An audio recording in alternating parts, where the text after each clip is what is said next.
Hi అందరికీ నమస్తే. కాంగ్రెస్ పార్టీకి అయితే దెబ్బ మీద దెబ్బ తగులుతుంది. నేనైతే సిద్దిపేట నుంచి చక్రధర్ గౌడ్ అని చెప్పేసి ఈయన ఒక బీసీ బిడ్డ కాంగ్రెస్ పార్టీకి రాజీనామా చేసిండు.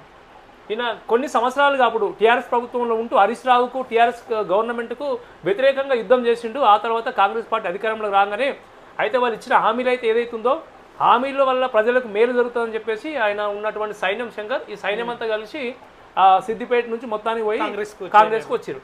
దాని తర్వాత ఇక ఈయన మొత్తం ఇక మన ఎవరు మైనంపల్లికి ఇక మొత్తం ఇక ఆయన సైన్యాన్ని ఆయనకు అటాచ్మెంట్ చేసి మైనంపల్లి వచ్చినప్పుడు ఆయన వెంబడ తిరుగుతూ ఆయనకు జిందాబాద్ చేస్తూ చాలా వరకు నా కాంగ్రెస్ పార్టీకి సపోర్ట్ చేసిండు. ఏమైందో మొత్తం మీద కానీ మళ్ళీ అయితే నేనైతే రాజీనామా అయితే చేస్తున్నా అని చెప్పి ప్రకటించిండు. మొత్తం మీద తిరుగుబాటు చేసిండు. దాంతోపాటు ప్రెస్ మీట్ పెట్టి కూడా మైనంపల్లిని మా ఏరియాలో తిరగనివ్వం, మైనంపల్లి భూదందాలు చేస్తుందని చెప్పి మైనంపల్లి పైన తీవ్ర విమర్శలు చేసిండు. లాస్ట్కి వస్తే అయితే కాంగ్రెస్ పార్టీ రాజీనామా చేస్తే ఇప్పుడు మైనంపల్లికి కూడా ఈయన పెద్ద సవాల్గా నిలిచిండు. మైనంపల్లికి ఈ మధ్యన ఏమైందో కానీ మొత్తం మీద అయితే బీసీ వాళ్ళు మొత్తం వ్యతిరేకమయ్యారు. మొన్న మల్కాజ్గిరిలో అయితే అక్కడ యాదవ్స్లో అయితే మొత్తం వ్యతిరేకం అయిపోయి ఆయన తిరుగుబాటు చేశారు. దాని తర్వాత కూడా ఇప్పుడు సిద్దిపేటలో అయితే జరిగింది. మరి ఇప్పుడు ఈయన బీసీలకు పక్షాన్ని నిలబడి మన బీసీ పక్షాన్ని నిలబడి కొట్లాడతారా లేకపోతే వేరే ఏదైనా పార్టీకి పోతారా ఒకసారి మనం అన్నని అడిగి తెలుసుకునే ప్రయత్నం చేద్దాం. చక్రధర్ గౌడ్ మాట్లాడదాం చేద్దాం.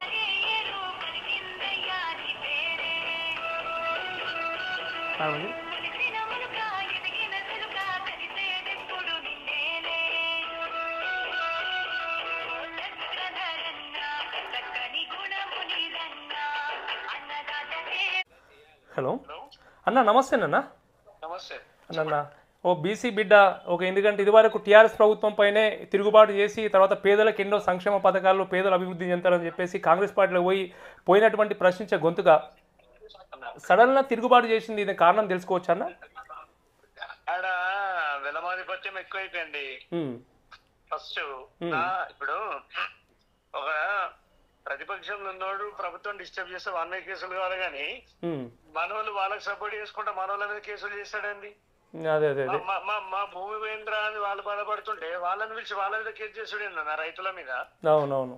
అంటే ఇది తెలవాలి, సమాజానికి తెలవాలనే రాజీనామా చేసిన. ఇట్లాంటి పార్టీలో ఎవడు ఉంటాడు? అదేదన్నా ఒకటి చాలా మంది ఏమంటారంటే ఇప్పుడు మైనంపల్లి గారికి ఇప్పుడు మన మల్కాజ్గిరిలో రాధాకృష్ణ యాదవ్ దగ్గర తిరుగుబాటు అయిపోయింది, అక్కడ దుకాణం బంద్ అయిపోయింది. ఇప్పుడు సిద్దిపేటలో కూడా వెన్నుమూక అంటే ఇప్పుడు అన్నకెళ్ళి వచ్చిన తర్వాత కూడా చక్రధర్ గౌడ్ ఉన్న తర్వాత కూడా ఆయనకు బలమైన క్యాడర్ ఏర్పడింది అక్కడైతే సిద్దిపేటలో. మీరు ఉండడం వల్ల మీ కార్యకర్తలు మీ అనుచరులను చూసుకొని వాళ్ళు ఇప్పటి వరకు ఒక యుద్ధాన్ని ప్రకటించారు మొత్తం మీద అయితే సిద్దిపేట. ఇప్పుడు మీరు అక్కడ నుంచి పార్టీ నుంచి పోవడం వల్ల ఆయనకు చాలా ఇబ్బందులు, ఎందుకంటే అక్కడికి అడుగుపెట్టే అవకాశం లేదనిపిస్తుంది మొత్తం మీద అయితే. మొత్తానికైతే ఇంకోటన్నా ఇప్పుడు బీసీ నినాదం అనేది గట్టిగా స్టార్ట్ అయిపోయింది, మనందరికి తెలుసు. బీసీ నినాదం స్టార్ట్ అయిపోయింది కాబట్టి మీరు ఒక పార్టీలో చేరాలనుకుంటారా లేకుంటే ఎక్కడ న్యూట్రల్ గా ఉండి? ఒక కొద్ది రోజులు మన వాళ్ళ కోసం తిరిగి మన వాళ్ళ కోసం పనిచేస్తా. అది ఏ పార్టీ అయినా కానీ మనం ఒక కాజ్ కోసం పనిచేయాలనేది ఇప్పుడు పెట్టుకున్న ప్రస్తుతానికి. ఇంకొకటి అన్నా, మీరు గవర్నమెంట్ ప్రభుత్వం అధికారంలో ఉన్న పార్టీ పైన తిరుగుబాటు చేయడం గల ధైర్యం ఏందన్న మీది? ధైర్యం ఏందన్న? తప్పు అనాలంటే మనిషి అయితే చాలు. దానికి ధైర్యం ఏముందన్న? అన్నం పెట్టే రైతుకు నష్టం జరుగుతుంటే నేను చిన్నది అన్నమే కాబట్టి రేపు డబ్బులు అయితే తినాం కదా అన్న. అవునవును. డబ్బులే తినాలనుకుంటే బీఆర్ఎస్ అంత గొప్ప పార్టీ ఇంకొకటి లేదు, అద్భుతంగా చూసుకుంటది. అవును. కానీ మనకు వద్దనుకోనే కదా, అప్పుడైనా రైతుల కోసమే అన్న, ఇప్పుడైనా రైతుల కోసమే అన్న. ఇప్పుడు నా స్వార్థం చూసుకోవాలనుకుంటే 3 ఏళ్ళు గవర్నమెంట్ ఉంది, హ్యాపీగా చూసుకుంటారు నన్ను. ఇదేమైనా పల్లికి చెంచాగిరి చేస్తే నాకంటే మంచివాడు ఉంటాడు అన్న ఆయన దగ్గర. అవునవును. కానీ అట్లా చేయలేదు కదా. అన్యాయంగా భూములు గుంజుకుంటే ఎవడైనా ఊపుకునేది లేదు. ఇప్పుడు రేవంత్ రెడ్డి మాత్రం సంతోషిస్తాడు ఈ విషయాన్ని. వాడు చేసేది కరెక్ట్, చక్రధర్ గారు అంటాడు. మీరు ఒకసారి చెప్పేది ఉండేమో సీఎం కన్నా ఇట్లా జరిగింది తెలియదు. ఆడ ఆయన జైపాల్ రెడ్డికి ఫోన్ చేసి మైనంపల్లి చక్రధర్ గారికి అపాయింట్మెంట్ ఇవ్వద్దని చెప్పిండు. అంటే ఆ వ్యవస్థలో నిర్వీర్యం చేసే కార్యక్రమాలు చేపట్టినప్పుడు నా నిరసన అనేది ప్రజల లోపలనే చూపిస్తానని సభ్యత్వానికి రాజీనామా చేయడం అంటే వాళ్ళు సిగ్గుతోటి చచ్చిపోవాలి. 100%. అది నాకేం సిగ్గుమాలిన పని కాదు, నా గౌరవాన్ని పెంచింది అది. అవునవును. ఏముందన్న, బీసీలు అద్దుకొని గుండెకు పెట్టుకుంటారు నాలాంటి కొట్లాటోని. అవును.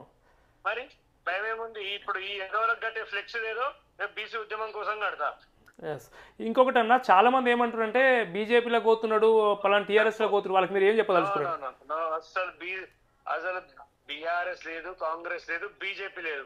ఓన్లీ బీసీ ఉద్యమం తప్ప ఇంకొక ఆలోచన లేదు. మొత్తం మీద అయితే కాబోయే లీడర్, ఎందుకంటే ఇప్పుడు బీసీ ఉద్యమం గట్టిగా బలపడితే బీసీల కంపల్సరీ రిజర్వేషన్ 42% అన్నారు. దాని ప్రకారంగా పోతే ఇప్పుడు ఎట్లాగా 119 ఉన్నాయి కాబట్టి ఫ్యూచర్లో 150, 152 కాన్సెప్ట్స్ ఏర్పడతాయి. ఖచ్చితంగా బీసీ బిల్లు కూడా బీజేపీ చేస్తుంది, మనలతో కాని పని. అది రేపు ఫ్యూచర్ లో అది పై లెవెల్లో 100% జరుగుతుంది. 150 పైచీలకు సీట్లు అయితే బహుజనులకు మంచి అవకాశాలు ఉంటాయి. ఆ క్రమంలో మంచి లీడర్లను తయారు చేయాలి. ఈ మోచేతి నీళ్లు తాగే పద్ధతి మనకు వద్దు అని ఒక చైతన్యపరిచే కార్యక్రమంలోనే నేను భాగస్వామి కావాలనుకుంటున్నా. ఇంకొకటి అన్న, ఈ 42% రిజర్వేషన్ మీరు సమర్థిస్తున్నారు అన్న దానికి? అంటే మూమెంట్ మంచిదే, అది నిజమైన అబద్ధమైన మూమెంట్ అనేది. ఇప్పుడు గతంలో తెలంగాణ తీసుకొస్తాం చేద్దామని ఏదో వాళ్ళ అవసరాలకు పార్టీలు అన్నా అది నిజమైంది, ఒకనొక అనివార్యమైంది. ఇది కూడా అనివార్యం అవుతుంది అని ఆశపడుతుంది అంతే. మొత్తం మీరైతే బీసీల పక్షాన్ని నిలబడతాని యుద్ధం చేస్తే ప్రకటిస్తాను మీరైతే? ఖచ్చితంగా ఇక మీద ప్రతి బీసీ ఆత్మగౌరవం కోసం కొట్లాడుతా. ఎక్కడైనా ఎవడైనా బీసీలను అవహేళన చేసిన అవమానించిన Chakradhar from the Telangana first voice ఉంటది. బీసీలు అంటే బడుగు బలహీన వర్గాల కోసం మొత్తం మీద 100% ఖచ్చితంగా. ఓకే ఓకే, థ్యాంక్ యూ అన్న. Thank you. మొత్తం మీద అయితే మన చక్రధరన్ అయితే సిద్దిపేట నుంచి అయితే ఒక యుద్ధమే ప్రకటించిండు. మొత్తం మీద అయితే మైనంపల్లి కబ్జాలు చేసి ప్రజలను చాలా రకాలుగా ఇబ్బందులు పెడుతున్నారు కాబట్టి నేను ప్రభుత్వం దృష్టికి కూడా తీసుకుపోయినా, సీఎం దృష్టికి కూడా తీసుకుపోయినా, కానీ నాకు అపాయింట్మెంట్ ఇవ్వలేదని చెప్పేసి ఉద్దేశంతో నేను రాజీనామా చేసిన. నా రాజీనామా కూడా వాళ్ళకి తెలవాలి.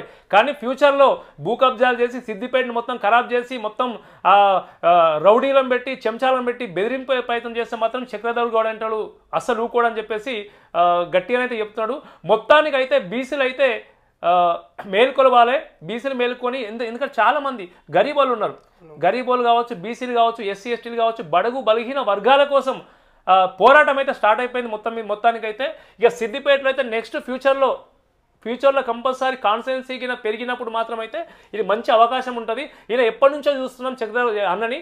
చాలా మంది కోసం పేదల అన్న మాకు ఈ ప్రాబ్లం ఉంది అని చెప్పేసి అన్న దగ్గరికి పోతే కంపల్సరీ అన్న హెల్ప్ చేస్తాడు, సహాయం చేస్తాడు. ఈరోజే కాదు, చాలా సంవత్సరాల నుంచి బీసీల కోసం కాదు, పేద ప్రజల కోసం గొంతెత్తి మాట్లాడుతుండు, వాళ్ళ కోసం ఎక్కడికైనా పోతుండు చాలా వరకు కూడా. కానీ ఈరోజు అన్న కూడా తిరుగుబాటు మొదలైంది కాబట్టి ఇక నుంచి అయినా ఖబర్దార్. ఎందుకంటే భూ కబ్జాలు చేసి మొత్తం మీదైతే ప్రభుత్వం మా కంట్రోల్లో ఉంది, మేము ఏం చెప్తే నడుస్తాం అనుకుంటే మాత్రమైతే అసలు ఆటలు సాగవు. మొత్తానికి కూడా ఒక వికెట్ అయితే, ఒక బలమైన వికెట్ కూడా కాంగ్రెస్ పార్టీ నుంచి అయితే వెళ్ళిపోయిందని చెప్పుకోవాలి. ఇప్పటి నుంచి అయినా కనీసమైన ఈ కాంగ్రెస్ పార్టీ అధికారులైనా కావచ్చు, ఒక ప్రభుత్వం అయినా సరే ఒక్కసారి ఆలోచించండి. మీ నియోజకవర్గాల్లో ఏం జరుగుతుంది, మీ నాయకులు ఏం చేస్తారు, వాళ్ళు గెలవకపోయినా కానీ అక్కడ ఆటలు ఆడుతున్నారు. అటువంటి వాళ్ళని గమనించి మీరు కాపాడుకుంటేనే, మీరు గమనించినట్టయితే మీ పార్టీని కాపాడుకోవచ్చు. లేకపోతే భవిష్యత్తులో ఇంకో 3 ఏళ్ళు కూడా మీ కాంగ్రెస్ ప్రభుత్వం అనేది ఉండదని చెప్పేసి మనం అందరం అనుకుంటున్నాం. ఇట్లా వికెట్లు పోతుంటే ఇక అసలు ఏడికెళ్ళి ఉంటుంది? అది ఉండదు. ఎందుకంటే గల్లాలు చింపుకుంటూ కండలు పెంచుకొని షర్ట్లు ఎగిరేసుకున్న వాళ్ళు నాయకులు కాదు. పేదలు ఏదైనా అన్యాయం జరుగుతా వాళ్ళ దగ్గరికి పోయి మా సమస్యలు ఇది ఉందని తెలుసుకొని హెల్ప్ చేసిన వాళ్ళే నిజమైన లీడర్లు. ఇలాంటి వాళ్ళు మంచి అంత వెళ్ళిపోతారు శంకర్. ఫ్యూచర్ లో చాలా కష్టమైతుంది. అధికారం పార్టీ నుంచి వెళ్ళిపోతున్నారంటే సమస్యలు ఉంటేనే కదా.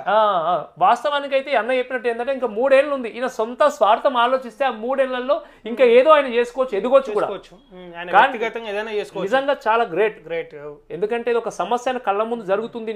నేను తప్పు చేస్తున్నా, ప్రభుత్వం తప్పు చేస్తే ఈయన తప్పు చేసినట్టుగా భావించింది కాబట్టి రాజీనామా చేసిండు. ఇలాంటి వాళ్ళు చాలా మంది బీసీ బిడ్డలు మీ కళ్ళ ముందు మన వర్గాలకు అన్యాయం జరుగుతుంది, ఇప్పటికైనా మీరు కళ్ళు తెరవండి, కళ్ళు తెలిసి రాజీనామాలు ప్రకటించండి.